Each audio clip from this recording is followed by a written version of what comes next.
ನಮಸ್ಕಾರ ವೀಕ್ಷಕರೇ, ನ್ಯಾಷನಲ್ ಟಿವಿಗೆ ಸ್ವಾಗತ. ನಾನು ಸ್ವಾತಿ ಸಾಲ್ಯನ್. ಉದ್ಯಮಿಯೊಬ್ಬರ ಮೇಲೆ ಏರ್ ಗನ್ನಿಂದ ಫೈರಿಂಗ್ ನಡೆದಿದ್ದು ಹಂತಕರು ಯಾರು ಎನ್ನುವುದು ಇನ್ನೂ ಕೂಡ ಪತ್ತೆಯಾಗಿಲ್ಲ. ಹೌದು, ಡಿಸೆಂಬರ್ 10ರಂದು ರಾತ್ರಿ 8:30 ಸುಮಾರಿಗೆ ಬಸವನಗುಡಿಯ ಕೃಷ್ಣರಾವ್ ಪಾರ್ಕ್ನಲ್ಲಿ ಘಟನೆ ನಡೆದಿದೆ. ನರ್ತಕಿ ಬಾರ್ನ ಮಾಲೀಕರಾದ ರಾಜ್ಗೋಪಾಲ್ ಮೇಲೆ ಫೈರಿಂಗ್ ಅಟ್ಯಾಕ್ ಆಗಿದೆ. ಈ ಘಟನೆಯು ನಡೆದ ಬೆನ್ನಲ್ಲೇ ಸಾಕಷ್ಟು ಗೊಂದಲಗಳು ಬಂದಿದ್ದು ಯಾರು ಯಾಕೆ ಎಂಬ ಪ್ರಶ್ನೆಗಳು ಎದುರಾಗುತ್ತಿದೆ. ಇದ್ದಕ್ಕಿದ್ದಂತೆ ಒಬ್ಬ ಉದ್ಯಮಿ ಮೇಲೆ ಫೈರಿಂಗ್ ಆಗಿದೆ ಅಂದ್ರೆ ಗೊಂದಲ ಪಡೋ ವಿಷಯನೇ. ಈ ರೀತಿಯ ಘಟನೆ ಸಂಭವಿಸಿದ್ದು ಎಲ್ಲರಲ್ಲೂ ಆತಂಕವನ್ನ ಸೃಷ್ಟಿಯಾಗಿದೆ. ಈ ಘಟನೆಯ ಪರಿಣಾಮ ರಾಜ್ಗೋಪಾಲ್ ಅವರ ಕತ್ತಿನ ಭಾಗಕ್ಕೆ ಗಾಯವಾಗಿದ್ದು ಬಟ್ಟೆಯಲ್ಲಿ ರಕ್ತದ ಓಕುಳಿ ಹರಿದಿದೆ. ಗಾಯಗೊಂಡ ಉದ್ಯಮಿ ರಾಜ್ಗೋಪಾಲ್ ಅವರನ್ನ ಜಯನಗರದ ಆಸ್ಪತ್ರೆಗೆ ದಾಖಲಾಗಿಸಿದ್ದು ಈ ಕುರಿತು ಸಾಕಷ್ಟು ವಿಚಾರಣೆಗಳು ನಡೆದಿದೆ. ಯಾವ ವ್ಯಕ್ತಿ ಈ ಘಟನೆ ಮಾಡಿದ್ದಾರೆ ಎನ್ನುವುದು ಇನ್ನೂ ಕೂಡ ಪತ್ತೆಯಾಗಿಲ್ಲ. ವಿಚಾರಣೆ ನಡೆಸಿದಾಗಲೂ ಯಾವ ವ್ಯಕ್ತಿಯ ಮೇಲೂ ಅನುಮಾನ ಇಲ್ಲವೆಂದು ತಿಳಿದು ಬಂದಿದೆ. ಹಾಗೆಯೇ ಈ ಕುರಿತು ಯಾವುದೇ ಬೆದರಿಕೆ ಕರೆಗಳು ಬಂದಿಲ್ಲ ಎಂದು ತಿಳಿಸಿದ್ದಾರೆ.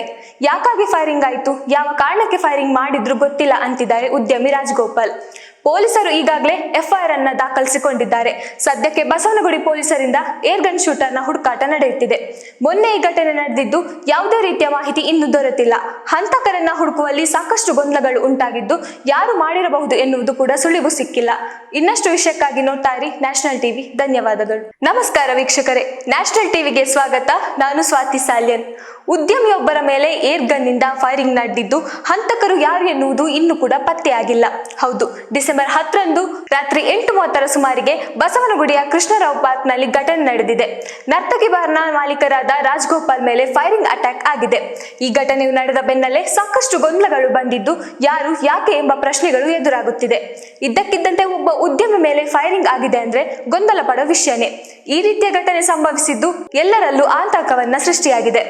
ಈ ಘಟನೆಯ ಪರಿಣಾಮ ರಾಜ್ಗೋಪಾಲ್ ಅವರ ಕತ್ತಿನ ಭಾಗಕ್ಕೆ ಗಾಯವಾಗಿದ್ದು ಬಟ್ಟೆಯಲ್ಲಿ ರಕ್ತದ ಓಕುಳಿ ಹರಿದಿದೆ. ಗಾಯಗೊಂಡ ಉದ್ಯಮಿ ರಾಜ್ಗೋಪಾಲ್ ಅವರನ್ನ ಜಯನಗರದ ಆಸ್ಪತ್ರೆಗೆ ದಾಖಲಾಗಿಸಿದ್ದು ಈ ಕುರಿತು ಸಾಕಷ್ಟು ವಿಚಾರಣೆಗಳು ನಡೆದಿದೆ. ಯಾವ ವ್ಯಕ್ತಿ ಈ ಘಟನೆ ಮಾಡಿದ್ದಾರೆ ಎನ್ನುವುದು ಇನ್ನೂ ಕೂಡ ಪತ್ತೆಯಾಗಿಲ್ಲ.